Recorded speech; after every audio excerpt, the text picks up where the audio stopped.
नमस्कार और स्वागत है नो यू चैनल पर, जहां हम लेकर आते हैं वो विचार जो आपकी चेतना को झकझोरते हैं, आपकी सोच को पलट देते हैं। आज हम सुन रहे हैं ओशो की अत्यंत गहन पुस्तक का सारांश, देयर्स नो गोल, अर्थात कोई लक्ष्य नहीं है। यह पुस्तक हमारी उस जड़ सोच को चुनौती देती है जिसमें हम यह मानकर चलते हैं कि जीवन का कोई उद्देश्य होना चाहिए, कोई मकसद, कोई गंतव्य। भाग एक, लक्ष्य का भ्रम हूं, कोई लक्ष्य नहीं है। यह वाक्य जितना सरल है उतना ही गहरा। हमारे समाज, हमारे धर्म, हमारी शिक्षा सब हमें सिखाते हैं कि जीवन का कोई ना कोई उद्देश्य है, हमें कुछ बनना है, हमें कहीं पहुंचना है। लेकिन ओशो कहते हैं जीवन स्वयं में एक लक्ष्य है, इसके बाहर कुछ नहीं। उपलब्धियां केवल अहंकार का प्रक्षेपण। आज की दुनिया में लोग हर समय कुछ न कुछ हासिल करने की दौड़ में लगे हुए हैं। धन, पद, प्रतिष्ठा, ज्ञान या फिर आध्यात्मिक ऊंचाइयां। लेकिन ओशो स्पष्ट कहते हैं सभी उपलब्धियां केवल अहंकार के प्रक्षेपण हैं। उपलब्धि का विचार ही महत्वाकांक्षा है, यानी आप कुछ पाने की कोशिश में दरअसल खुद को ही खो रहे हैं। आप सोचते हैं कि जब आपको वह विशेष चीज मिल जाएगी तब आप संतुष्ट होंगे, लेकिन वह दिन कभी नहीं आता। आपका जीवन बलिदान हो रहा है।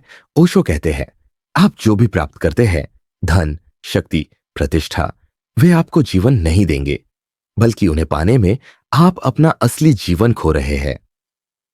यह एक क्रूर सच्चाई है कि हम उन्हीं चीजों के पीछे दौड़ रहे हैं जिनके कारण हमारा जीवन धीरे धीरे सूखता जा रहा है। आप मूर्खतापूर्ण चीजों में उलझे हुए हैं और जीवन आपके हाथों से फिसलता जा रहा है। मृत्यु का क्षण, झटका। ओशो कहते हैं जब इंसान के जीवन का अंतिम समय आता है तब एक झटका लगता है, एक गहरी पीड़ा। मैं जीवन के लक्ष्य को पाने की कोशिश करता रहा और जीवन को ही भूल गया। यही त्रासदी है। हम जीवन को माध्यम मानते हैं, किसी और चीज तक पहुंचने का साधन। लेकिन ओशो कहते हैं जीवन साधन नहीं है, जीवन ही लक्ष्य है। लक्ष्य हमेशा भविष्य में होता है। ओशो कहते हैं लक्ष्य हमेशा भविष्य में होता है और जीवन हमेशा वर्तमान में।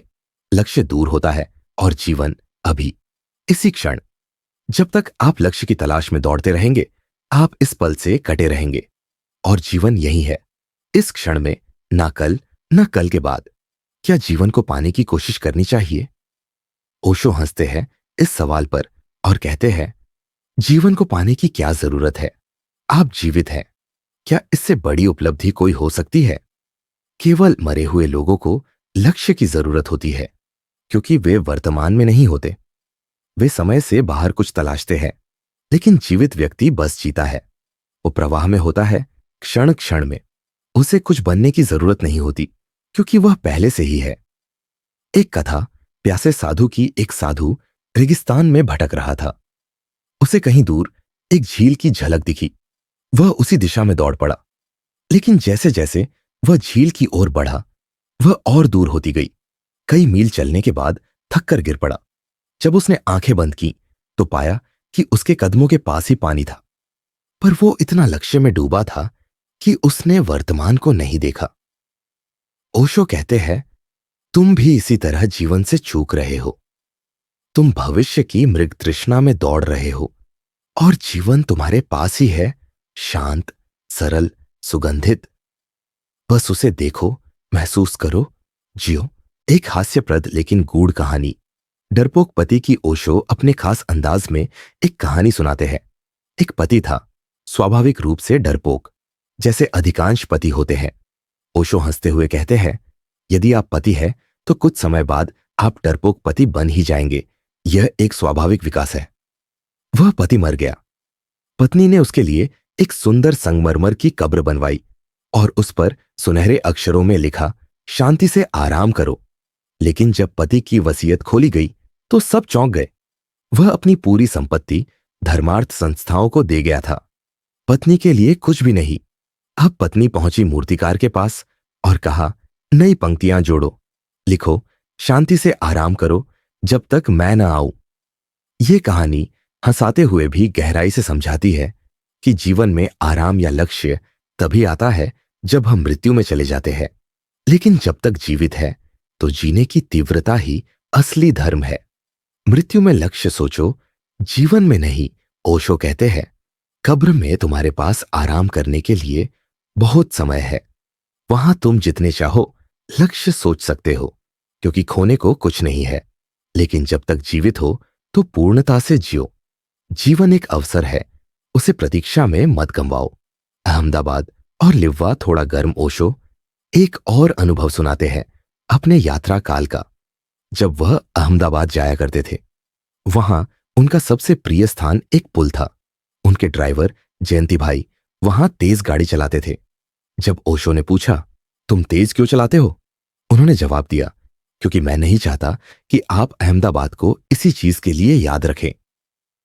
वह चीज क्या थी? एक बोर्ड जिस पर लिखा था, लिव्वा थोड़ा गर्म, सिप्पा गोल्ड स्पॉट।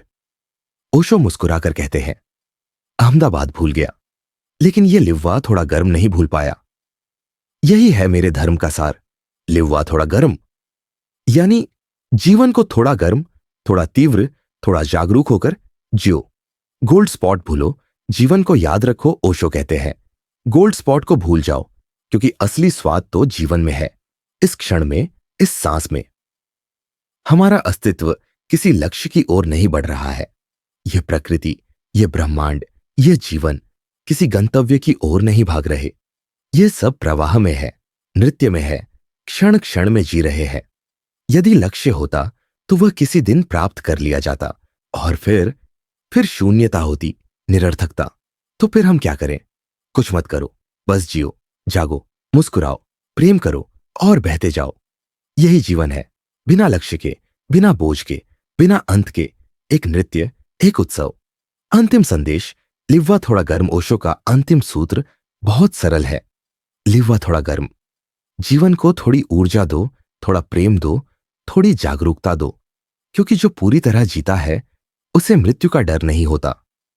यह था देयर इज नो गोल का अंतिम भाग, जहां ओशो हमें यह समझाते हैं कि जीवन कोई मंजिल नहीं, बल्कि एक उत्सव है। तुम चलो, नाचो, मुस्कुराओ, बिना यह सोचे कि जाना कहां है। धन्यवाद इस यात्रा में हमारे साथ चलने के लिए।